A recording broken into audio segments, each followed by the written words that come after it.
नमस्कार. आपला चॅप्टर 3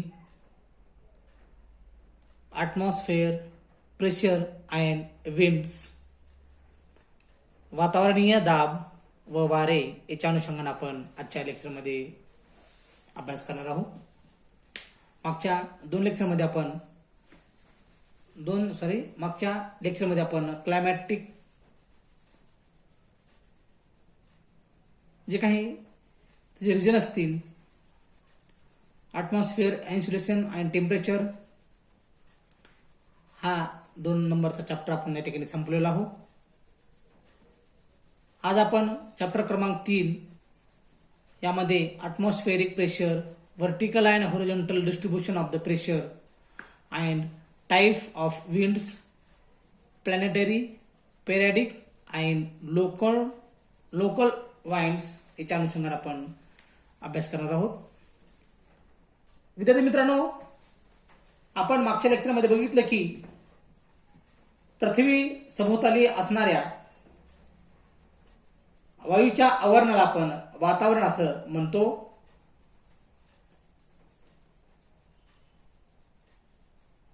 या वातावरणामध्ये वेगवेगळ्या प्रकारची मिश्रित स्वरूपाची हवा आपल्याला या ठिकाणी सांगता येते आणि या वेगवेगळ्या मिश्र वायूचं आवरण म्हणजे आपण त्याला वातावरण असं म्हणत असतो.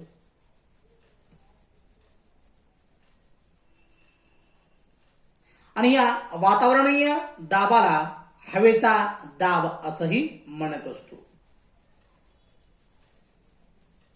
आणि याचा अभ्यास आपण या हवामानशास्त्राच्या अनुषंगानं करतो, ज्यामध्ये हवेचा दाब आणि वारे याच्या अनुषंगाने आपण या हवामानशास्त्रामध्ये आपण अभ्यासाला महत्त्व प्राप्त झालेलं आहे. आणि या हवेच्या दाबावरच पृथ्वीवर वाहणारे वारे अवलंबून आहेत. आणि हवेच्या दाबात आणि स्थानात थोडा जरी बदल झाला तरी वाऱ्याच्या गतीत आणि दिशेत फरक पडतो आणि त्याचा परिणाम तापमान आणि वृष्टीवर होतो. म्हणजेच हे घटक अप्रत्यक्षरित्या हवामानावर परिणाम करत असतात. त्यामुळे हवामानाचे नियंत्रण घटक म्हणून हवेचा दाब आणि वारे यांचा अभ्यास आपल्याला क्रमपात ठरतो. आता सर्वसामान्यपणे सांगायचं म्हणलं तर हवेला दाब असतो हे आपल्याला लक्षात येते की नाही. हवा अदृश्य स्वरूपाची असल्यामुळे हवेला दाब असल्याचे आपल्याला जाणवत नाही, पण हवेला वजन आहे. हवेला वजन असते हे जगात सर्वप्रथम इसवी सन 1651 मध्ये जर्मन शास्त्रज्ञ गेरिक यांनी सिद्ध केले आहे. आणि 17व्या शतकामध्ये गॅलिलिओ यांच्या शिष्य इव्हांजेलिस्टा टॅरेलिसी यांनी हवेला दाब असतो हे सिद्ध केलेलं आहे. कोण केलं? एक जर्मन शास्त्रज्ञ गेरिक आणि गॅलिलिओचे शिष्य इव्हांजेलिस्टा टॅरेलिसी यांनी दोघांनी काय म्हणलं की हवेला दाब असतो आणि हवेला वजन असतं असं त्यांनी पहिल्यांदा स्पष्ट केलेलं आहे. हवेला वजन आहे. वजन असणाऱ्या कोणत्याही वस्तूचा त्या खालील वस्तूवर दाब किंवा भार पडत असतो. आपण घरी सुद्धा पाहतो की आपण ज्यावेळेस आपण एकमेकावर प्रेस करतो त्यावेळेस ते दाबलं जात असतं. त्याचप्रमाणे आपल्या डोक्यावर सुद्धा हवेचा दाब मोठ्या प्रमाणामध्ये आहे. भूपृष्ठावर हवेचा जो भार किंवा दाब पडतो त्यालाच आपण हवेचा दाब किंवा वायुभार असं म्हणतो. आणि या वायुभार जर बघितला आपण तर समुद्र सपाटीवरती 1 चौरस सेंटीमीटर भागावरती 1033.3 ग्रॅम इतके हवेचं वजन असतं. आणि या दृष्टीच्या अनुषंगाने विचार केल्यास माणसाच्या डोक्यावर सुमारे 125 किलोग्रॅम हवेचे वजन असते, तरीही ते आपल्याला जाणवत नाही, कारण मानवाच्या शरीरातील द्रव्य वस्तुमानाच्या व पोकळीच्या सहाय्याने वातावरणाशी संबंध जोडले आहे. शिवाय हवेचा दाब फक्त वरून नसून सर्व बाजूने समान पडत असतो, म्हणून आपल्याला हवेचा दाब जाणवत नाही.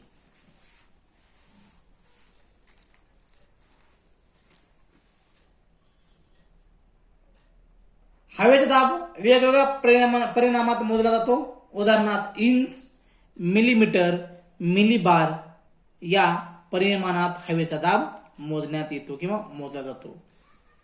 इसवी सन 1643 मध्ये इटालियन शास्त्रज्ञ इव्हानजेलिस्टा टॅरिएसी यांनी सर्वप्रथम पहिल्यांदा वायुभार मापक तयार करून हवेचा दाब मोजला आणि समुद्र सपाटीवर हवेचा या दाबाने 29.92 इंच उंचीचा पायऱ्याचा स्तंभ तोलला गेला.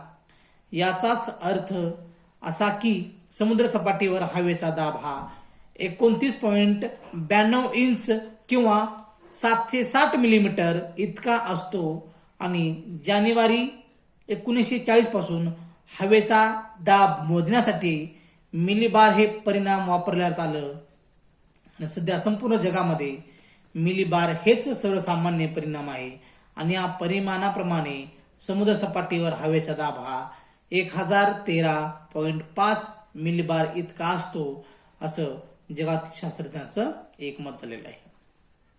आणि पृथ्वीवर सर्व समुद्रकिनारी भागात समुद्र सपाटीवर हवेचा दाब हा सारखाच नसतो, म्हणून सोयीसाठी 45 उत्तर अक्षावृत्तावरील 0° तापमानावर समुद्र सपाटीचा दाब प्रमाणभूत मानण्यात आलेला आहे. कुठं?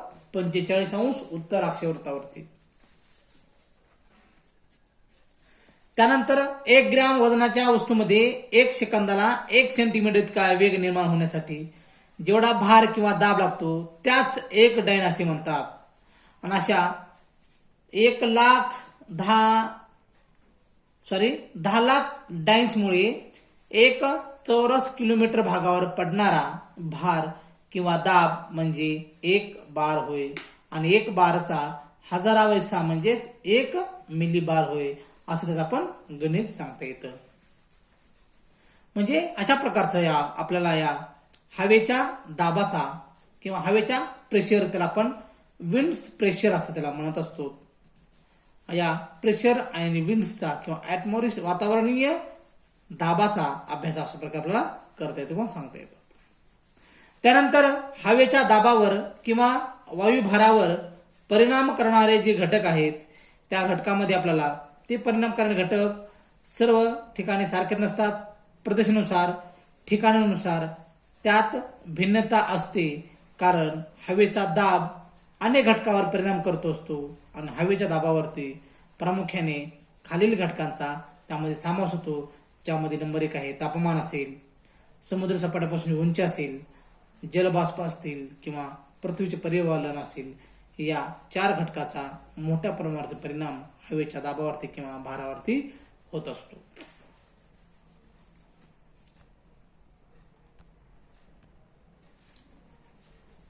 या हवेच्या दाबाच्या अनुषंगाने आपण विचार करत असताना किंवा त्या परिणामाचा अभ्यास करत असताना त्यावर नंबर 1 तापमान या हवेच्या दाबावरती परिणाम करणारा हा एक महत्वाचा घटक आहे.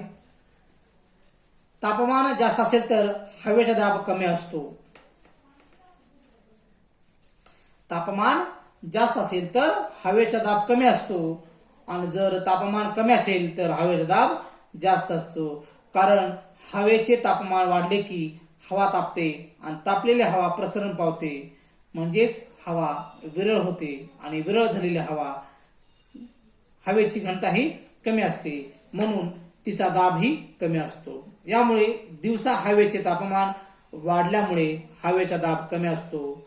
या उलट हवेचे तापमान कमी झाले की हवा अंकुचन पावते. अंकुचन पावलेली हवेची घनता जास्त असते, म्हणून तिची दाब ही जास्त असतो. यामुळेच रात्रीचे हवेचे तापमान कमी झाल्यामुळे हवेचा दाब वाढतो. पृथ्वीवर विषुवतीय प्रदेशात तापमान जास्त असल्यामुळे हवेच्या कमी दाबाचा प्रदेश निर्माण होतो, तर ध्रुवीय प्रदेशात तापमान कमी असल्यामुळे हवेच्या जास्त दाबाचा प्रदेश निर्माण होतो. अशा प्रकारचे पृथ्वीवर तापमान भिन्न आहे, त्यामुळे अशा अनुरूप दाबात ही भिन्नता आढळून येते. अशा प्रकारचा आपल्याला तापमानाचा परिणाम हवेच्या वायुभारावर किंवा हवेच्या दाबावरती झाल्यावर आपल्याला पाहावयास मिळतो किंवा सांगता येतो. त्यानंतर आहे समुद्र सपाटीपासून उंची. समुद्र सपाटीपासून उंची सुद्धा हा हवेच्या दाबावरती परिणाम करणारा घटक आहे. कमी उंचीवर हवेचा दाब जास्त असतो, तर जास्त उंचीवर हवेचा दाब कमी असतो.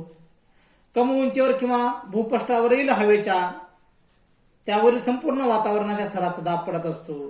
पृथ्वीच्या भूपृष्ठावरील हवेची घनता वाढते, त्यामुळे भूपृष्ठालगत किंवा कमी उंचीवर हवेचा दाब जास्त असतो. तर याउलट भूपृष्ठापासून जसजसे उंच जावे तसतसे त्यावरील वातावरणाचा दाब कमी होतो. वातावरण दाब कमी होत जातो आणि त्यामुळे हवा विरळ होते आणि विरळ झालेली हवा त्यामध्ये घनता कमी असते. हवेचा दाब कमी असतो, त्यामुळे उंचीनुसार हवेचा दाब कमी होतो आणि उंचीनुसार दाब कमी होतो. हे सर्वप्रथम 1663 मध्ये पास्कल या शास्त्रज्ञांनी स्पष्ट केलेलं आहे किंवा सांगितलेलं आहे. त्यानंतर आहे जलबाष्प. जलबाष्प सुद्धा हा हवेच्या दाबावर परिणाम करणारा दिसून येतो. बाष्पयुक्त हवेचे वजन कोरड्या हवेपेक्षा कमी असल्यामुळे तिचा दाबही कमी असतो आणि या उलट कोरड्या हवेचे वजन बाष्पयुक्त हवेपेक्षा जास्त असल्यामुळे तिचा दाब जास्त असतो. यामुळेच हवा जेवढी कोरडी तेवढा त्यात हवेचा दाब जास्त असतो. तर हवेचे बाष्पाचे प्रमाण जेवढे जास्त तेवढाच त्या हवेचा दाबही कमी असतो. ऋतूनुसार हवेतील बाष्पाचे प्रमाण कमी जास्त होत असते.